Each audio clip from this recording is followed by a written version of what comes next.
Focus is a challenging thing. It's not easy to stay focused, especially in this world. It can be challenging.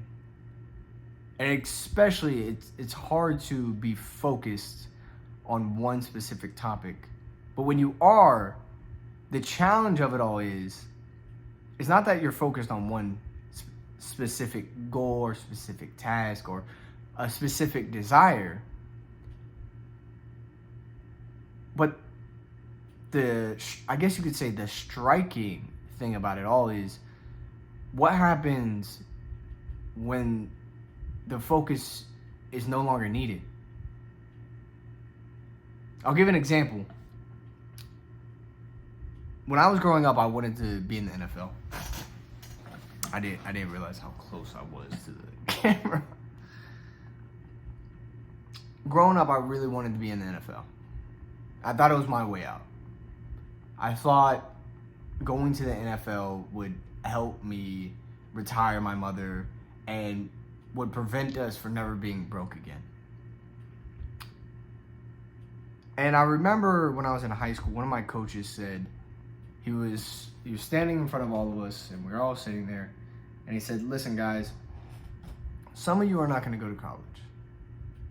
Some of you who do go to college, you're more than likely not going to the NFL.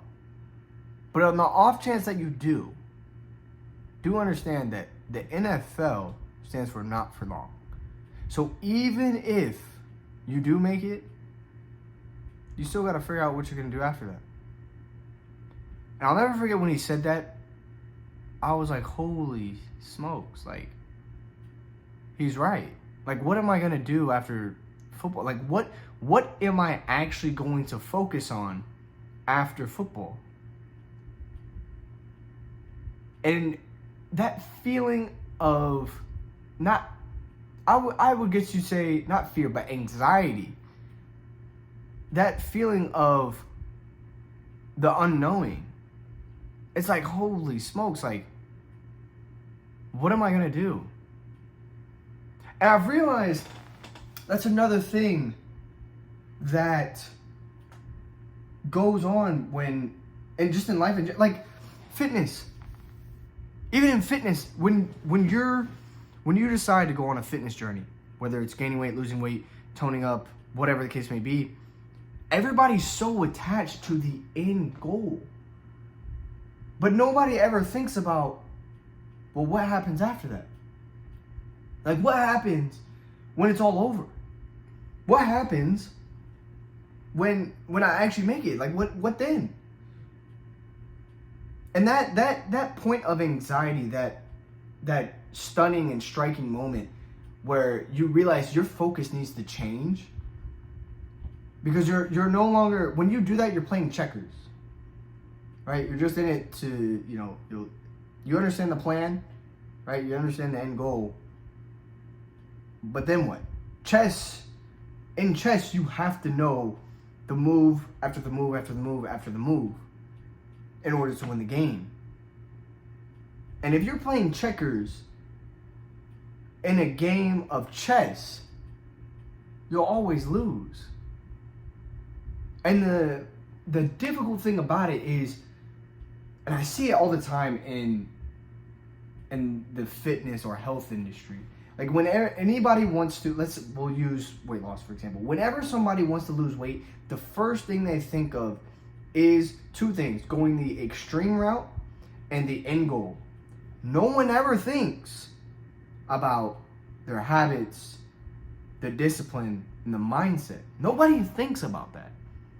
Because those three things can always be built upon. Those three things can always be growth. English is hard. And strengthened. Those can all improve. But if you're going after a end goal or something that is so desirable that there is nothing else after that, what is there to improve upon? So I think the reason why I believe so much in the program in which I'm able to provide, now I'm not plugging my program or anything like that at all, but I see it time and time and time again, like people will preach about their macros, their nutrition, their like truly and honestly, you can lose or gain weight for free. Bottom line. Anybody can lose weight and gain weight for free on the internet. Period. But one thing most people are not taught, and I say most, now of course I haven't been through every fitness channel and nutritional channel and personal coach online, but no one's teaching how to stick to it. No one's teaching where they should really put their focus. Like, no one is teaching why most people fall off. And that is the habits, the discipline, and the mindset going into it. Nobody teaches that. And that's where everybody falls off. Because they're run off emotions. They're looking at the shiny object, right? While running on the treadmill. But they're not actually running the race. They're just on the treadmill while looking at the object. You actually have to step off the treadmill and step on the track in order to get where you want to go, to get to the finish line.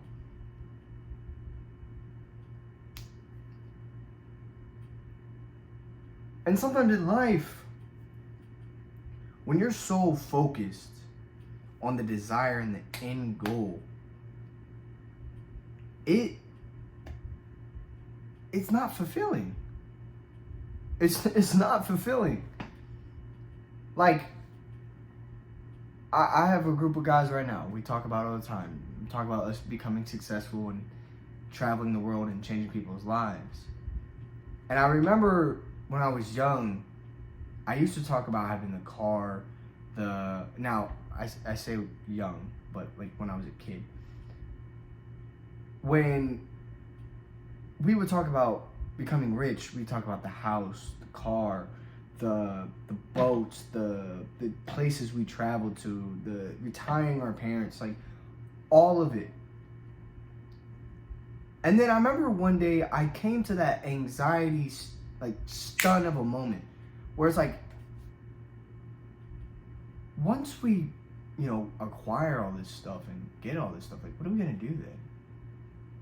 Like then what? Like what are we gonna do? Are we gonna continue making money? Like what's the purpose? And I think that's what it was. I think it was the focus of the end goal. That's all that mattered. For example, let's say you have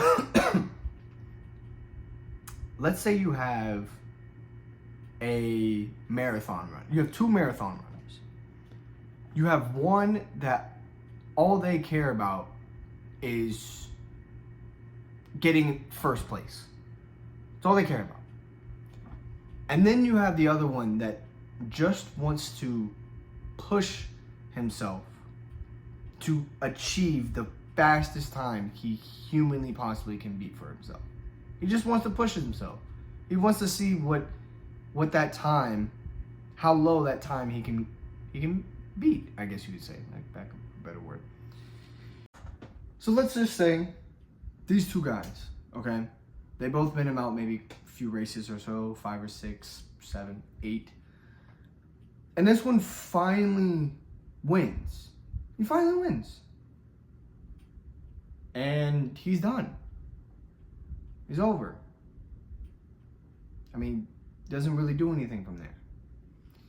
But this one, he's not really focused really on the win.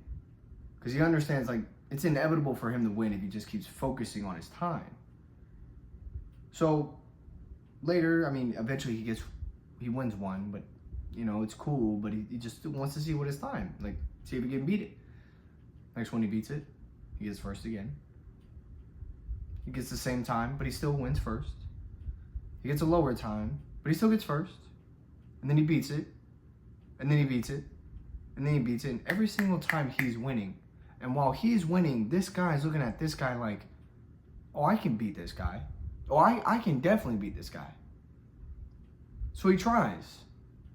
He doesn't win. And he says, you know what, I already won one. I won my first one way before you ever even won your first one. Doesn't even matter. So he stops. And eventually, I mean, he runs occasionally, but this one doesn't really have that same fulfillment as this one does. Now, I'm not going to sit here and say there's something wrong with acquiring something, whether it's a goal, whether it's an achievement, whether it's, I don't know, a dream, and being there and staying stagnant. There's nothing wrong with that. That's not what I'm saying. What I'm saying, what I'm saying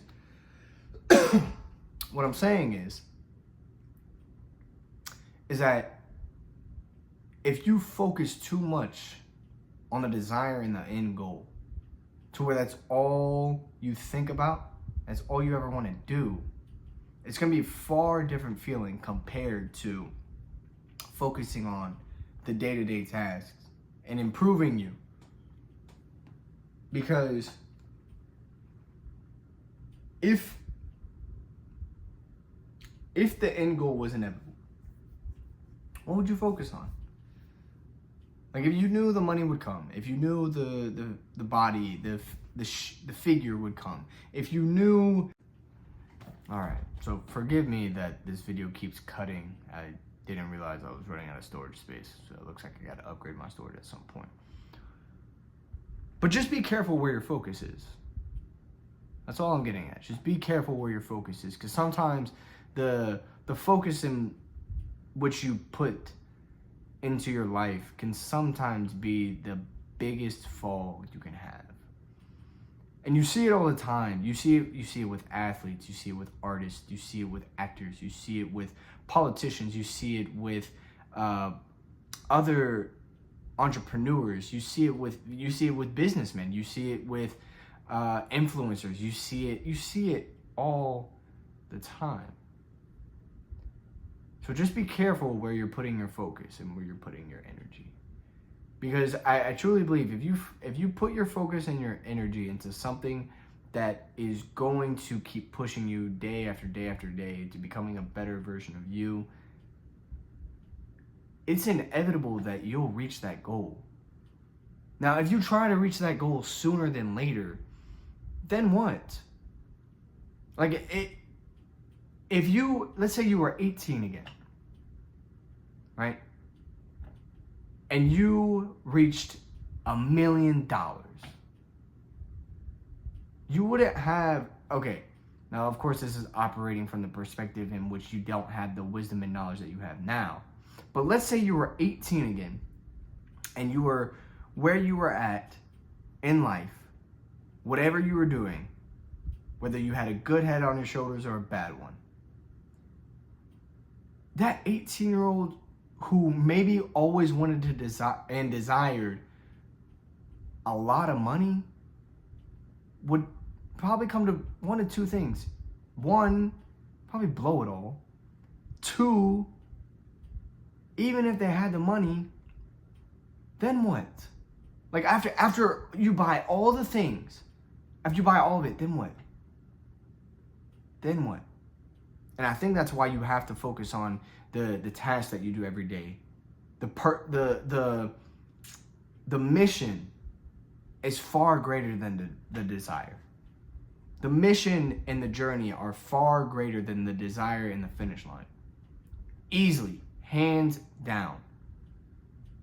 Because when you put yourself on a finish line versus a mission, the finish line is a stopping point. The mission doesn't have to stop. Especially when it's a mission of serving. Like, if I'm in the military and I say I want to serve my people, that can't stop. Like, you can't stop serving people. You can't stop taking care of people. You can't stop protecting people. That's an inevitability of life. You cannot stop that. You can't stop it. If I started a business saying I wanted to change people's lives, not in terms of physically, but in terms of mentally and how they perceive life. That is something that will never go away. People will always be dragged down, pulled up, and pulled back down by life. People will always be born in good areas and bad parts of the world. That's an inevitability of life. People will be drawn off in different directions of life and come back, or maybe even veered off in a different direction. And they may need someone like me to teach them how to become a better version of themselves because of the direction and the path they walked in life. Like, that is inevitability. But if I just say, I want to teach people how to lose and gain weight, yes, you can do that. And I'm not saying this is going a little bit off topic. But I'm not saying that is not serving people. I'm not saying that's inevitability of life. It is. Like, people are going to want to gain and lose weight. Of course. But if it's something deeper than that, and I mean deeper, I mean truly serving the lives of people, right? And you're not just doing it on a surface level, I think that's what it is. Like, if I said I wanted to swim in the ocean, right? I was like, I just want to swim in the ocean. I just want to swim, like, maybe, like, we go out a couple miles out and we just swim in the ocean. That's it. Versus, I want to explore the ocean. It's a way different mindset. It's a way different mindset, because the person who just wants to swim on top of the ocean, they just want to be there. They just want to chill right there. But when you want to explore the ocean is so huge. You'll always be finding something new. Always. And I say that because we've only I can't remember what it is. We discovered, like, what, 3%, 7% of the ocean? It's one of those numbers. Versus swimming on the ocean surface, it's a different mentality. And it's hard to explain and articulate my words in a way in which I can make it a little bit more imaginary for you. But be careful where you put your focus. Because sometimes if you put your focus on the finish line, you really and truly may not be as satisfied as you think you are. But most importantly, you might be capping yourself and the person who you can truly become, which is far past the finish line.